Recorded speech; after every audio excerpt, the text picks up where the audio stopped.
Hey everyone, I've had quite a few questions about how construction draws are funded, so I thought I'd make a video about it. It's important to understand what's required of an investor and builder, general contractor to get a loan funded and construction draws released. So your lender will manage the due diligence and processing the loan. Once the loan is closed and limited, the file goes to the servicing department. The servicing team will manage every different aspects of the loan servicing, including construction control and draw releases. So thought we would run through about how construction draws are funded. So in terms of due diligence requirements, lenders must do their due diligence so they understand how to properly underwrite the loan. So when you're applying for a construction loan, you'll receive a term sheet from your lender, which is a preliminary offer to fund your loan. So the term sheet describes the economics and the structure of the loan, along with a list of the due diligence items that they'll require from you to fund the loan. So funding residential construction projects is a risk for lenders. So the due diligence requirements are more comprehensive than other types of loans offered.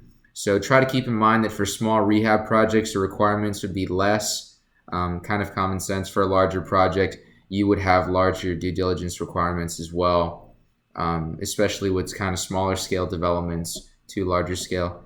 But keep that in mind for the smaller rehab projects as well. So number one, the project budget. The project budget is a cost breakdown schedule of values that include all development costs, excluding the acquisition costs. So development costs should include both soft and hard costs. So soft costs are costs that are non-tangible and non-construction related expenses. So that would be architectural fees, legal fees, and real estate commissions. So hard costs are tangible assets that you need to complete your construction project. So as a good rule of thumb, hard costs should be around 70% of your construction project. Hard costs can include the building structure itself, landscaping, and a contingency worked into your budget as well. So construction management or development fees should be included in the budget as well. So, I mentioned contingency. Contingency can be put into the budget. It's an amount of the contract value set aside for unpredictable changes in the scope of work. So a lender could require you to put, your construction budget in their format, which would kind of facilitate the draw request and release processing. So number two, project specifications. The project specifications are written by designers, borrowers, and or the general contractor who's doing the project. So they describe the materials, the measurements, the finishes, other different project details. The construction project will be appraised according to the value of the specifications, so that's why it's important. And the project must be completed as according to the specifications that you're talking about. So detailed specifications are required in each project. They can range from a few pages to over a dozen. So again, it depends on the scope of your project and what your design team is doing. So number three, project plans. A full set of architectural construction documents is required for construction loan, for every construction loan that is funding a major construction project. So the architectural construction documents will be the construction plans to constructing the building pad, the foundation, everything else, which is known as vertical construction. So the plans are final construction documents that can be approved and permitted by a regulatory agency that has jurisdiction over your project site. So that would be the city or whoever would be in that jurisdiction. Number four, building permits. So just knowing that you have permission to do what you need to do with your build. So there must be approved building and construction permits from the regulatory agency where you're building your project. You're building in Austin, Texas. You need to have permits from the city. So these permits must be in place before the loan can be closed and funded. Number five, construction contract. The borrower and general contractor must execute a formal construction contract where the general contractor agrees to build the project for the price matching the budget and in the time frame that matches the project schedule. Pretty self-explanatory, just making sure there's a contract there and the amount will match and everything that's stated in the contract will be done. Number 6, general contractor qualification application. The lender could ask for a general contractor on the project to be approved, just to make sure that they have some sort of experience, they have proof of them doing recent projects in the past. So TRCC registration, borrowers and their general contractors must be registered with the Texas Residential Construction Committee, or the TRCC. The commission regulates residential construction projects across Texas, and that's if they cost $10,000 or more. So if you need more information, I can provide a link in the description here, but go to their website, www.trcc.state.tx.us.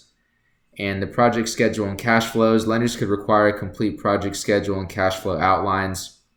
So the outline should lay out the project schedule in terms of days, weeks, or months to finish out the project, with the cash flows required to fund the project in their specific time frame.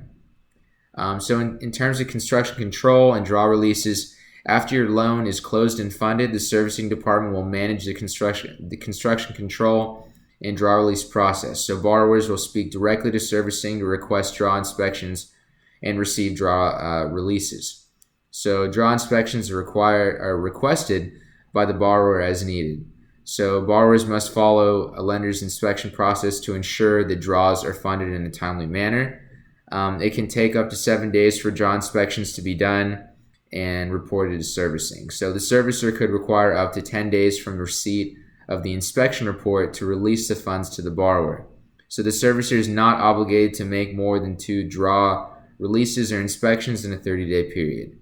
The borrower is responsible for paying all the fees associated with draw inspections. So just kind of laying out the draw process a bit, here's an example of what a borrower must follow to submit a draw request, to have the inspection done and have the draw release as well. So number 1, a draw request package. A borrower must submit a complete draw request package to servicing in order to have their draw released, and the package must contain 4 items mentioned below. So number 1, a draw request form. It's basically just requesting the draw. Number 2, a budget backup. The borrower must show line items in each item in the budget of which the funds are being drawn from. So the adjusted balance remaining to draw must be netted out of the budget. Number 3, paid invoices and receipts. So copies of all invoices and receipts must be submitted, and that is both for your hard and soft costs that are being drawn against. So soft cost invoices must be from the general contractor, or detailed invoices from the subcontractors if the borrower is acting as their own general contractor. So to speed up the process of your draw request, a line item summary of the invoices must be submitted on the cover of the invoice receipt package. And number 4, lien waivers, just making sure that everything is clear. So copies of lien waivers from the previous draws must be submitted with the subsequent draw. So a lien waiver is a document just stating that one party has received payment for work from the other, and they'll waive any future lien rights to the property for the amount paid. So you have a conditional lien release, which is a lien release on the condition of being paid. You have a partial lien release, which is a lien release upon the partial payment. And you have a full lien release, which is a lien release upon all bills paid. So there's that. And number 2, you have the draw inspection. So the servicing department will turn in the draw request order into the draw inspector along with the draw request package. So the draw inspector will contact the borrower to set up a time to perform the draw inspection on the project. The borrower is not required to attend the draw inspection, but the borrower is responsible for giving the draw inspector access to the property to perform the inspection.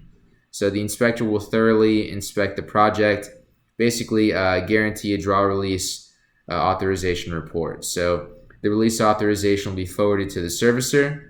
And then from there, number 3, we have actual draw releases. So when the servicer receives the draw release authorization report, the servicer then prepares written authorization and authorizes the escrow agent to release the approved draw amount directly to the borrower. So just a few other notes on draws. So it's based on completed work only.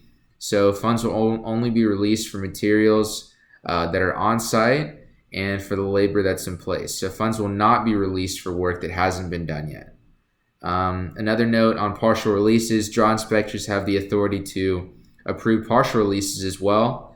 Partial releases of draw requests if it's determined that all the work and materials are not in place. So in this case, the borrower will have to amend their draw package to reflect the accurate amount that they're requesting in the draw. Excessive inspections here. So projects that require more draw inspections than budgeted for originally by the servicer.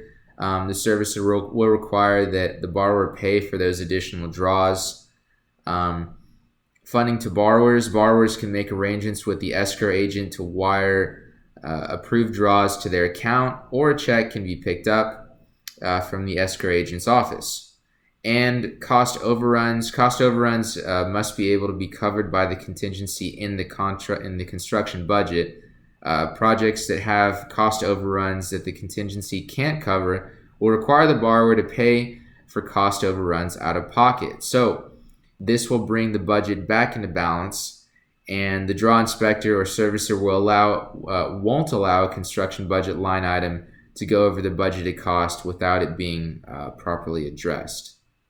So in terms of retainage required, the new construction project requires 10% retainage to be withheld out of each draw to the borrower. Funds retained will be released at the end of the project when all the work is complete, all inspections complete, all lien waivers, all bills paid affidavits are executed, and the final certificate of occupancy is issued. So that's basically just stating, who would be in the house now. And rehab and redevelopment projects generally require a 10% retainage just in case the construction costs exceed $25,000. So I know that was a complete mouthful. That was a lot of information, but I would be happy to help you in any way that I can. So to get your new construction or fix and flip project finance, feel free to email me, message me here, or feel free to email me at atrevino@streamlinefunding.com. And I'd be happy to answer any questions you may have and see how we can get you started. Take care.